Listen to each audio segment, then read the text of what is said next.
Hello everyone, welcome to my YouTube channel and today we are learning about these, that and those.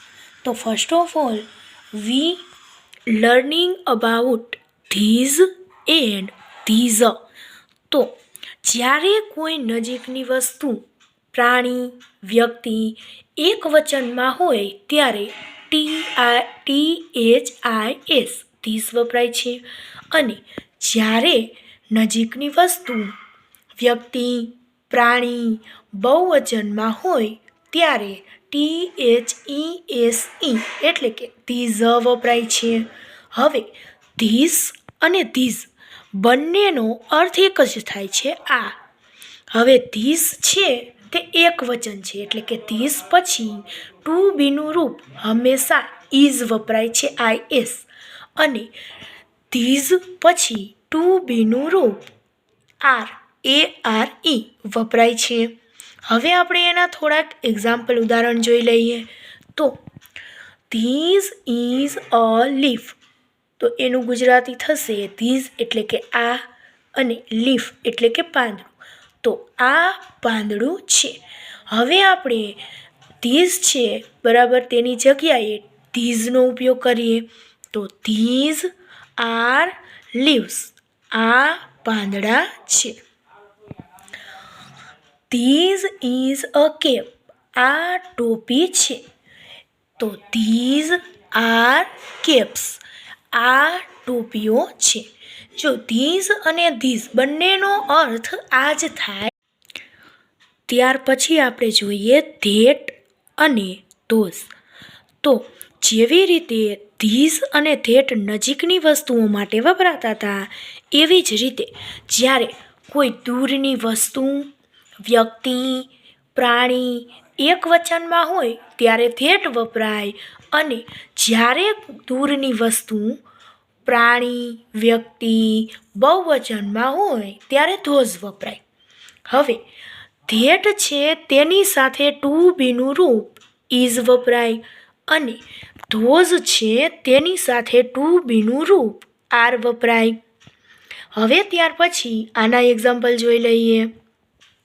તો that is a leaf.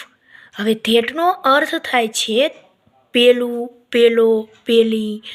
તો પેલું પાંદડું છે અને those છે એ બહુવચન માટે વપરાય એટલે કે ધોઝ આર લીવ્સ એટલે કે પેલા પાંદડા છે. પછી ધેટ ઇઝ અ કેપ એટલે કે પેલી ટોપી છે અને ધોઝ આર કેપ્સ એટલે કે પેલી ટોપીઓ છે. હવે તમારે યાદ રાખવાનું છે કે બહુવચન શબ્દ હોય એની આગળ ક્યારેય આર્ટિકલ એ કે એન નો ઉપયોગ થતો નથી. જુઓ અહીંયા આપણે લીફ લખેલું છે પાંદડું, તેની સાથે આર્ટિકલ એનો ઉપયોગ કર્યો. કેપ છે તેની સાથે પણ આર્ટિકલ એનો ઉપયોગ કર્યો. જ્યારે આપણે અહીંયા લીફ છે તેનું આપણે અહીંયા લીવ્સ બહુવચન કર્યું અને કેપ છે તેનું બહુવચન કર્યું કેપ્સ, ત્યારે આપણે આર્ટિકલનો ઉપયોગ કરેલો નથી. એટલે બહુવચન શબ્દની આગળ ક્યારેય એન કે એ આર્ટિકલનો ઉપયોગ થતો નથી અને ઇઝ છે તેનું બહુવચન આર થાય છે. તો હવે આપણે જોઈએ કે નીચેના વાક્યોને એક વચન અને બહુવચનમાં ફેરવો. એટલે કે જો વાક્ય એક વચનમાં હોય તો આપણે એને બહુવચનમાં ફેરવવાનું અને જો વાક્ય બહુવચનમાં હોય તો આપણે એને એક વચનમાં ફેરવવાનું.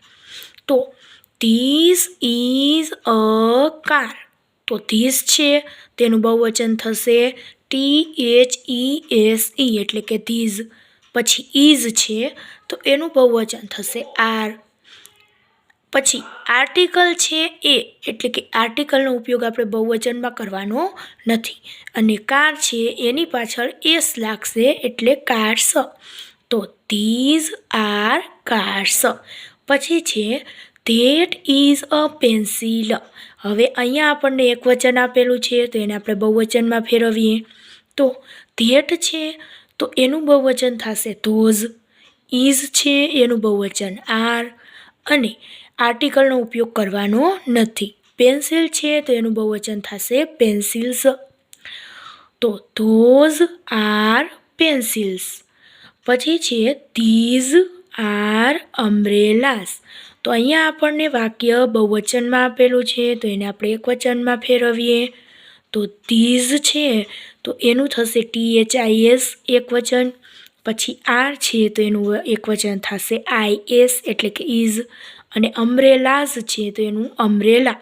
તો ધીઝ ઇઝ અન અમ્બ્રેલા. અહીંયા આપણે બહુવચનમાંથી એકવચનમાં ફેરવ્યું એટલે આપણે આર્ટિકલ મૂક્યું. પછી ચોથું, ધોઝ આર બેબીઝ. અહીંયા આપણને વાક્ય બહુવચનમાં આપેલું છે તો એને આપણે એકવચનમાં ફેરવવાનું છે. તો ધોઝ એટલે કે એનું એકવચન થશે ધેટ. આર એનું એકવચન થશે ઇઝ. અને બેબીઝ છે તો એની આગળ આર્ટિકલ લાગશે એ, એટલે કે ધેટ ઇઝ અ બેબી. હવે અહીંયા તમને મેં એક્સરસાઇઝ માટે આપેલા છે 5 વાક્ય. તો વિદ્યાર્થી મિત્રો, તમે એક્સરસાઇઝ કરો, અને જો મારો વિડીયો સારો લાગ્યો હોય તો લાઇક, શેર અને સબસ્ક્રાઈબ કરો.